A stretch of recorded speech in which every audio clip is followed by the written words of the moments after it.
Well, we have a very special guest today. Dr. Gary Richman is a longtime member of CSA. He and Dr. Bill have been close friends for many years, and together they co-hosted a popular local radio show combining spirituality and psychology. We've heard them both talk, and it's a wonderful perspective when the two of them get together. Gary has also led our circle group for many years with Dr. Rick Moss. Dr. Gary Richman holds a PhD in clinical psychology and has a private practice in Carmel. His topic today is ego, necessary or not. We ask that you hold your applause after the speaker, after he's done, please. Let's give a warm welcome now to our friend, Dr. Gary Richman, who we're very happy to have back today.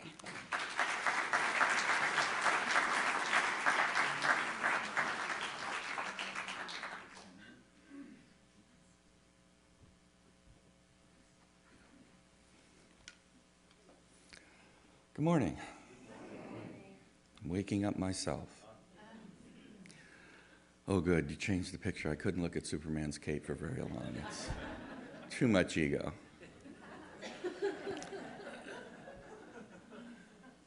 So, when is it appropriate to talk about ego?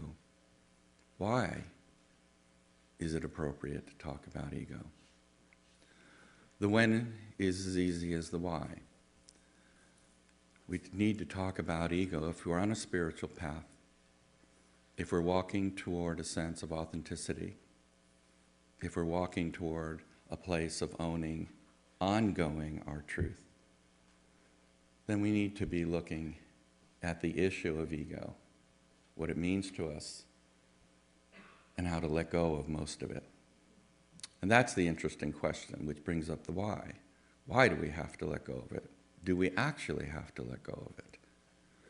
What would that look like if we do?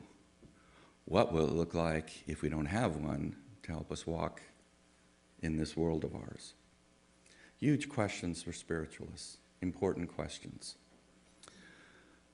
The reason I chose this topic was when I was running a circle group, one of the people who was there and working his own path kept asking me, and actually, as I've spoken here in the last few years, either with Bill or on my own, he'd keep bringing up the question of, is the ego necessary?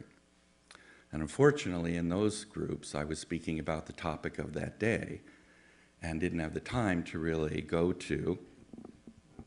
into the issue of the ego. In fact, I called him back one time on a Monday or Tuesday after that circle group and apologized for kind of the Cliff Note version of why we don't need the ego, because it's such a big topic. And what we're going to do today is start.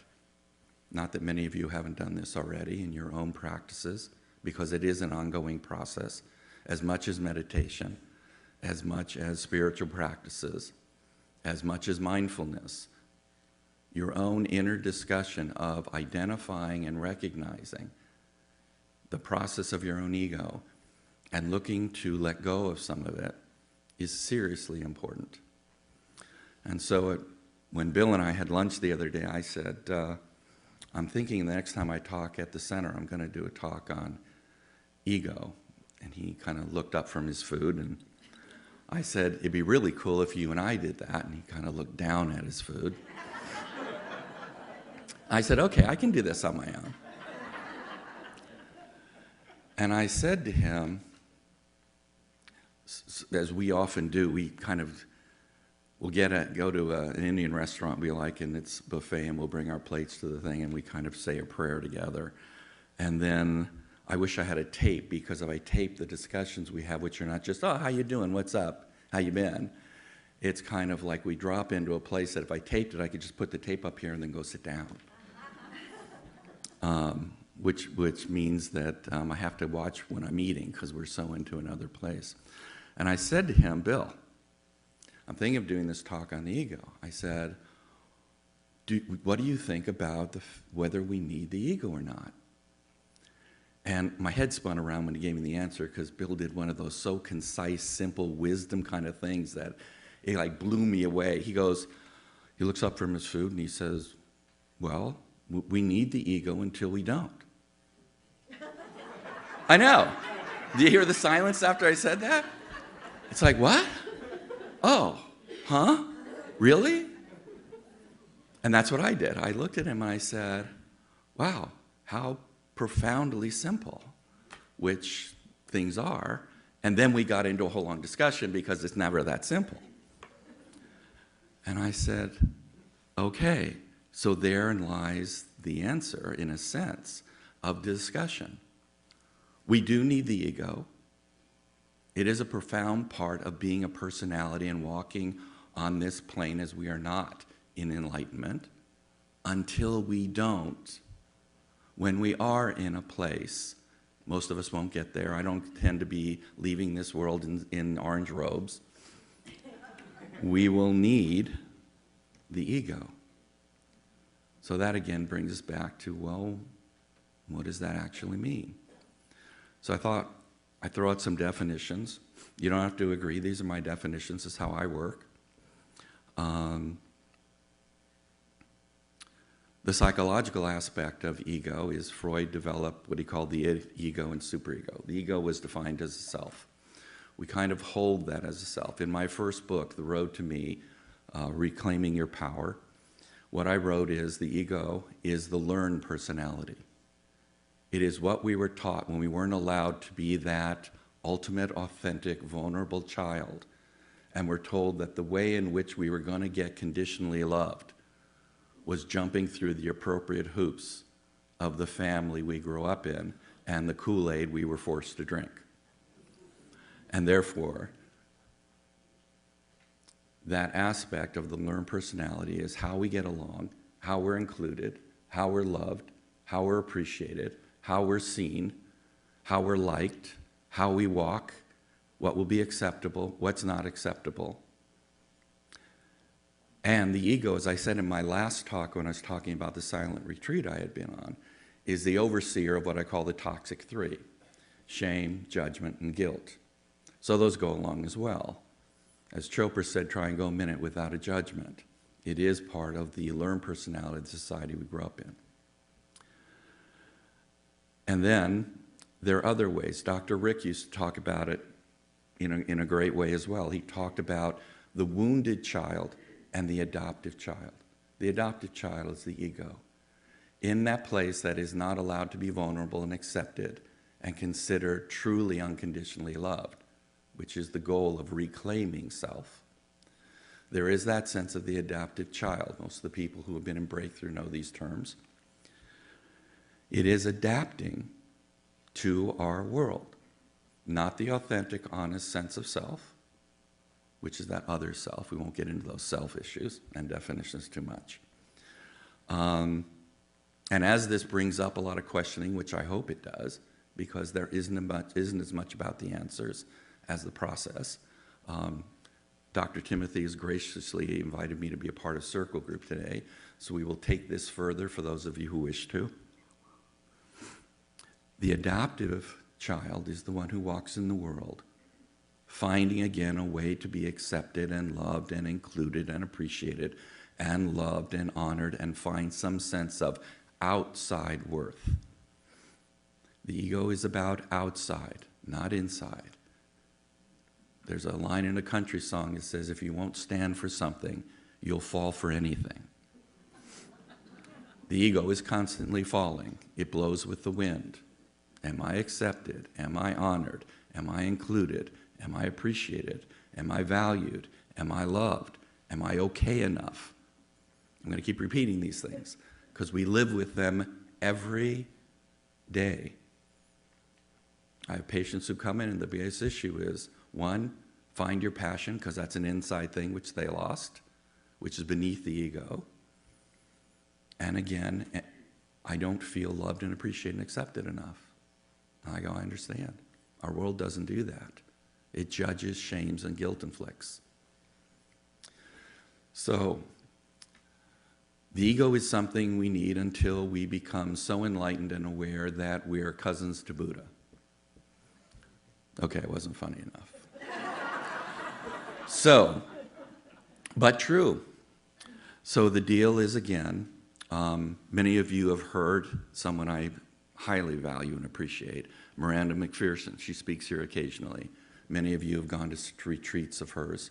If you don't know who she is, Miranda McPherson, go on her website.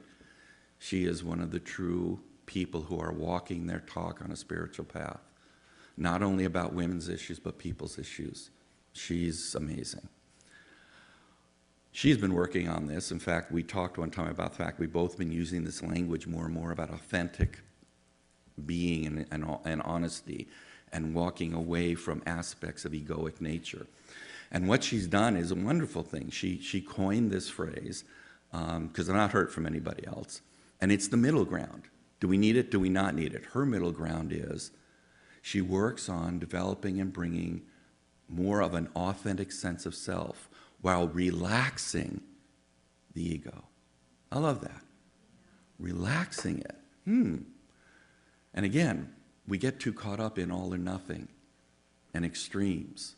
We don't attend enough to the compromises and the middle grounds. And relaxing the ego. Think about that. When you're so caught up in who you are, what you're about, how you're defined, how you're seen, the tags, the names, and so forth, to relax all that also makes it a lot easier. Someone says, oh, you know, if you're a spiritualist, you're really on the path, you got to get rid of the ego. Whew. Well, that's huge. I don't even know how to start on that. But relaxing it, oh, I can chill a little bit. I can ease up a little. I can be a little less judgmental, or I can define myself a little less and kind of go with it. And yet it still takes a great amount of work. There's a woman who did a great seminar at Anton, and I always forget her name, Sandy, the woman who does meditations. What's her name? No, the woman who's in the Carmel Valley, who's Sally Kempton, thank you. It's great knowing people here and get these cues when I need them. I have these momentary senior moments. I can never remember Sally's name. It's really interesting. She did a ritual where she invited this whole audience of spiritualists, because the Anton conference is all about metaphysical ministers and so forth. And Rick and I were there, and she did this process of letting go of self. You had to sit with someone else, and you practice this at home if you like, look in the mirror, and just keep saying who you are. Okay, I'm a person, I'm a friend, I'm a father, I'm a son, I'm a brother, I'm a psychologist. Just keep doing that until you let go of all of them. And at some point you hit the bottom of nothingness. And what is it that is the ultimate end of what is invited in terms of the spiritual path? It's to head into the quantum field of nothingness. To let go of all those definitions and identities that is the ego. That is the way we define ourselves instead of be ourselves. The ego is not about being. One of the other cool things Bill said, we just had lunch on Wednesday, and he was like, I said, I'm going to talk about this on Sunday, and blah, blah, blah, here's what I'm thinking. And he goes, we were talking about the ego, and I was giving him some of my definitions and such, and he says, one of those other little ditties that makes me chuckle, and just, you know, because he says it and then goes back to eating, like it's like, well, we all know that. And he goes, well, the ego's all about being an adult. Because I just said, Bill, one of the quotes I love from you that I use all the time is that to enter the kingdom of heaven, we have to become like a child. Which means we go back to vulnerable and authentic and truthful, not childish, not immature. You know, when a child either walks up to you and says, oh my God, Grandma, you got bad breath. They don't mean that as a criticism. They're just what's going on in the world. Or they're in a completely secure environment in their home and everything's fine, everything's cool, and they're just and all of a sudden they snuggle into your shoulder and they go, you know, in that little bitty voice of, I need more. I just need more. We don't get to do that in our adult. Because people go, Get over yourself. Come on. Like, cheer up. Don't be such a wuss. You know, you're so sensitive. You're so emotional. You're so needy. So, and so. You know, we laugh about it because we identify so with it. I tell my patients all the time, we need 3 to 5 hugs a day. I need 10. Anyone who doesn't understand that, I don't particularly want to hang with.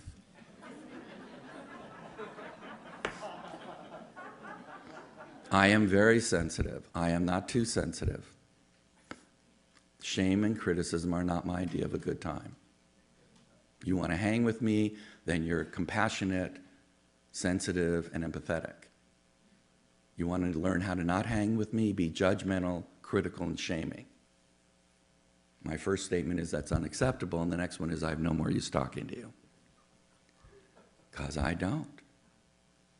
You get to be that way. I'm not judging you. Just don't be around me. So again, it is that sense of just that authentic place. And so when we attempt to try and be the adult, again, tough, argumentative, have the last word, debate, got to be right, have all the answers, walk okay, don't look too needy, don't show too much emotion, be tough, all those. We guys understand that. We got weaned on that. That's why you women have such trouble with us, because we don't know how to let go of that. It's brutal. You know, have the last answer. It's like, really? Really? Do you have to have the last answer? I wasn't really asking you for advice. I'm bright enough to get it. I just kind of wanted you to listen and empathize. I had a guy, real heavy CEO guy, in a couple session with his wife, and he goes, well, give me something to do to deal with her, Gary. I said, you need to be supportive and empathetic. He goes, yeah, but I need something to do. After I repeated that to him twice, his wife looked at me and he said, do you see why we're here?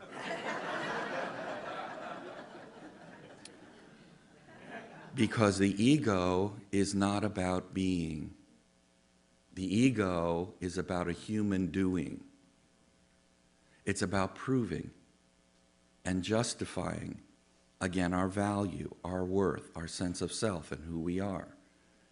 It's not about just standing still and saying, here I am. And it's about knowing that we have a right to just be. Who I am is standing in front of you. How you deal with me, accept me, hear me is up to you. I'm just speaking my truth. I'm just speaking what's so for me. If I wanted to get all up into ego, which I used to do when I was younger, I'd be sweating bullets going, oh my God, I'm standing here as, you know, in front of all of you when you're used to listening to Dr. Bill. Oh my God, oh my God. Am I going to be enough? Am I going to do it right? Will they listen to me? How many people are going to walk out? Aren't we in that fear all the time? Isn't the state of our union at this point about fear all the time?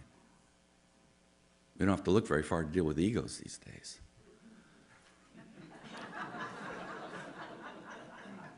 And that's not even a political statement. I think we ought to red card all of Washington, empty it out, and like start again. I am not partisan. I am just appalled. So ego is about getting over on you to take care of me. As long as we are not in a truly authentic, centered sense of being, we are constantly in a survival mode to not be abandoned or annihilated. Constantly tap dancing at various levels. So again, as we do this work, it's why I like Miranda's definition so much. The more, it's like an inverse proportion. The more you can learn to center and bring self up in a centered, clear way that feels right in your truth, the more the ego relaxes and isn't needed for its job. Which brings Bill's definition back. We need it only for as long as we need it. As we are working on self, We need egos to offset that. And we all know it. Even when we think we got it, we're pretty good, we've worked that through, we're pretty sure we're doing well, and then somebody does something and triggers you right like that, and you drop into insecure, speaking badly, misspeaking, attacking, defending, or withdrawing. And you go, now see, I thought I got that one. I tell couples all the time, couples are the greatest place to work this out. Because when your partner who's supposed to trigger you triggers you, and you come down off the ceiling from the emotional outrage, you go up to your partner and go, oh my God, thank you. I didn't realize I still had that to work on. Really hard to do, because we just want to smack them. Like, why do you do that? Well, because they're in their ego as well. I tell couples all the time, once you're triggered and the kids start to go to war, the inner kid starts to go to war, call a time out. Everybody go to their room for a while, because there's no working that out. It just goes bad. That's where we misspeak, character assassinate, beat each other up verbally, cause each other to feel pain. Then we have to come back and apologize profusely for being such a you-know-what and just losing it. But if you can honor that, you get to say, oh my God, I thought about what you did. Here's where it triggers up some of my old stuff, and I'm working on it because I don't want to feel that again or do that to you again. That's processing out the ego, relaxing the ego, and sitting more in the truth of self. And only our partners can do that, because the deepest connection and profound connection is really to a long-term committed relationship of life. Our friendships do that to a degree, but only because we only see them like, a couple hours once a month maybe have a phone call, but our partners do that all the time. And we're there to bring each other to our highest good. And what might that highest good look like? I tell my patients all the time, there are signs everywhere. The more you are mindful, the more you will see the signs. They can be in a talk like this. They can be at a restaurant where somebody's mentioning something and your ear catches it. It can be a commercial. It can be a street sign that says something that catches, or a post that just kind of gets your attention. But the way in which it would look, the signs that I've been working on is, again, attempting to feel in myself and find in others where humans are actually embracing being humane. And there's not a lot of that. We have it a lot in here. Certainly, I used to comment on how the circle group embodied that. But I've been seeing it more and more. The sad thing is we see it when things are in utmost critical and painful situations. For instance, you see the humanity in people during the floods in Houston, when there were people in those boats rescuing people from their houses that wouldn't have spoken to those people a week ago, who might have been judgmental and critical of them a week ago. But they are in and dropping in through crisis to humanity. We hear all the time the survivalists saying, oh, when things get bad and blah, blah, blah, and there's shortage of this and shortage of that, we're going to all run to our cabins and arm up with, food and guns and make sure we survive. That's not what humanity does. Humanity runs into the fray. Humanity picks people out of their homes and puts them in a boat and gets them out.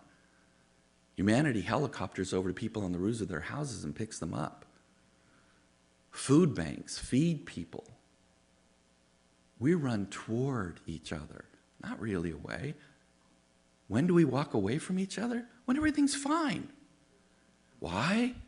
Caught up in our ego, prejudice, biases, secularism, issues of hate, dislike, bigotry, stereotypes.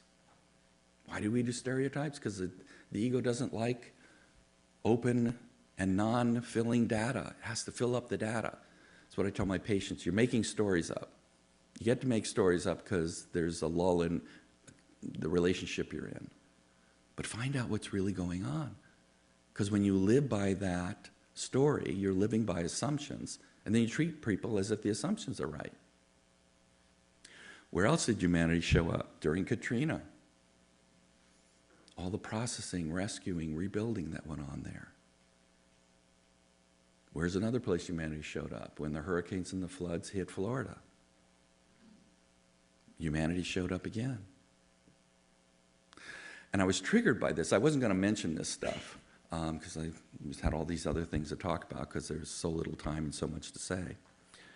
But yesterday I was so touched to the point of tears as I was watching the Washington rally yesterday, and one of an African-American teenage girl stepped up, and from the mouth of babes was this immensely mature, wise young woman who said, I look at this group, and there are 500,000 people out there, says, I don't see race, I don't see religion, I don't see politics. What I see are brothers and sisters. That's again dropping to the authenticity of self, out of ego, because all those other things are forms. And forms kill connection. When we have a deep, loving connection, relaxing the ego, dropping into an authentic place of self, we connect to people from our spirit, from our soul, and from our heart. The brain's just a wonderful computer to manifest that stuff. But as soon as we start getting into forms like who are they and what do they do and how smart are they and what groups do they belong to and who do they affiliate with, those are forms. You lost the human being as soon as you go there. Men do that all the time. What do men do when they come up and greet each other? You put out their hand and say, hi, I'm so-and-so, what do you do? Really? What do you do? A buddy of mine and I used to get together when the old David Carradine Kung Fu series was out. We'd get together, we'd have some takeout, we'd imbibe in some things and watch it. And it was like the best thing I took away from that. I was in my 20s at the time, and it was like people would come up to David Carradine and they go, what are you? And his constant response was a man. I'm a person. Try that one out the next party you go to. Somebody says, what do you do? I work at being awake.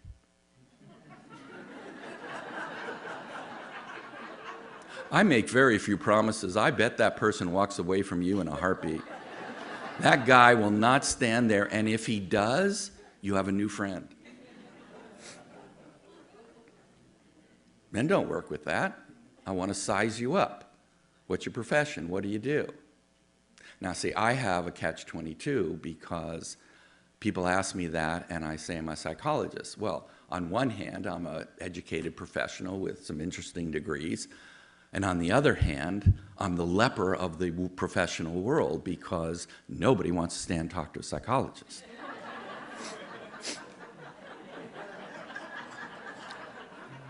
The top 3 answers I get when I say that is 1, are you analyzing me?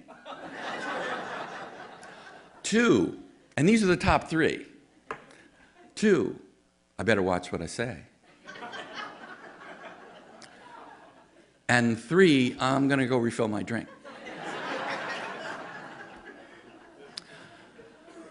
And for me, it's great because I know immediately who I'm not going to talk to. My response to that is, gee, no, like you, I'm actually at a party and having a good time, and I'm going to go do some more of that. Because I have no interest in talking to you. Because that's ego. Look how frightened he was. Ooh, you know those therapists, they got X-ray vision. They look right through you. They know all about you. They're analyzing you every second. You know, they're never off duty, you know. And unfortunately, I reinforce that because I always carry a pager for my patients who might be in critical condition. But the deal is, it wouldn't matter, you know. I mean, other people get asked questions. Attorneys get asked, like, oh, I got this thing with a trespassing issue and blah, blah, blah. Physicians get like, well, I got this little thing here. Even my brother, who was in vitamins before he retired, used to get like, well, I take C and I take E, and what do you think? I get, you analyzing me? So it's like, but again, it's all about one-upping. Attempt that with somebody. Oh, I'm just working at being awake. Well, it's 4 p.m. You're not awake? No, but I'm working on it diligently. So I asked Sherry what time I had to end. I'm about to end. And last time I was here, I told you there's someone I value and respect hugely for her wisdom. She's here today for me to embarrass her, and she's shaking her head as I say it. So I read something of Sandy Leader's last time I was here, because she gave me the permission to put those in my file stuff in my computer. And of course, when I thought of doing this, I can't help but think of you. I know I just value you so much. She's like, really? So I let her read this. So I said, well, I'm going to embarrass you again. She said, oh, okay. So I'm going to read this because it's pertinent to, again, the issue of ego. And again, realize I've been speaking for, I don't know, a half hour or something. And there's so much more to talk about. This is just a good intro. We can get into it deeper in the circle group, but that's still only 45 minutes. The work is, bless you, the work is to, again, don't look at norms. Don't look, as Emerson said, the shoulds, where we should on ourselves. Don't look at how it's supposed to be. Don't read a book. There's a great book in the 70s called If You Meet the Buddha on the Road, Kill Him.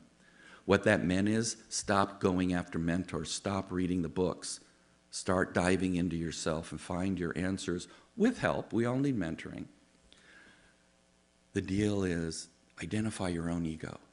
Look at your own ways that you manifest surviving and securing a sense of self in a world that doesn't care and is pretty selfish and unconscious, sadly. That's why I like coming here. I get to feel the energy of more consciousness. I carry it with me, but it's like, and do it for and with yourself. As you are spiritualists, obviously in this center, the process, like mindfulness and meditation, is to work on understanding what those triggers are, where I defend myself instead of be centered in myself. And when you are centered in that more vulnerable place, which takes being with someone who invites that vulnerability, otherwise it's way too scary, you need mentoring on that. As I tell my patients, you can't cheerlead this in front of a mirror. It won't work. The defenses just gear up and go, ooh, that's too close. And drop into that authentic nature of self that in that vulnerable place speaks for itself. When you are vulnerable and open, you are not, as people believe in Western society, at the whim of others. You are not surrendering to others in the Western sense. You are not giving in to others. You are not at their beck and call to be hurt by others. You're in an empowered place of center. And that center place is a sense of what I want more of: empathy, compassion, consideration. What I don't want any more of: shame, judgment, guilt. And it speaks naturally. When you're in that centered place of real vulnerable, open to self, connected to self, from inside then out, anybody starts to target you, this place just speaks for itself. It just looks at someone and goes, stop it. Just stop it. People are like this, like what? Just stop. I have no interest in talking to you if that's how you're going to be with me. And it also has a great admiration for the support and comfort by saying, hey, let's sit down. Let's have a glass of wine. Let's talk. I'm really interested in where you're coming from. You know, like when you've been in those rooms, wherever it was, at a seminar or church or, you know, a restaurant, and you're listening to a conversation just because it's louder than usual and you had a lull in yours, and somebody says, yeah, you know how the universe works. You go, oh, I may want to talk to you. You know, because those things show up when you're listening and open to it. And this place is the barometer, not this. This is just a great computer. This is the software. I'm talking hardware. This is hardware, real rewiring. So I'm going to embarrass you now. It kind of speaks to what I've been saying in Sandy E's, that is very mindful and very wise. Within the impermanent is the permanent. One infinite intelligence and love, call it God, pervades everything that comes and goes in this material world. This is the good news which Jesus' life revealed. These human forms that we inhabit are sufficed with a pulsating life force energy that was never born, never dies. And that is who we really are. Again, that authentic self. So I identify not with my body or with my personality, with all their limitations, but I identify with the eternal. When I do, fear melts away. And I recognize at the deepest levels that I am indeed a spiritual being having a human experience, learning our lessons. Transitions are met with acceptance, strength, peace, and grace. For now I know in my soul that my true identity is that which is perfect and infinite and exists beyond this form. And I let go and trust in God and let God handle all my affairs. Thank you.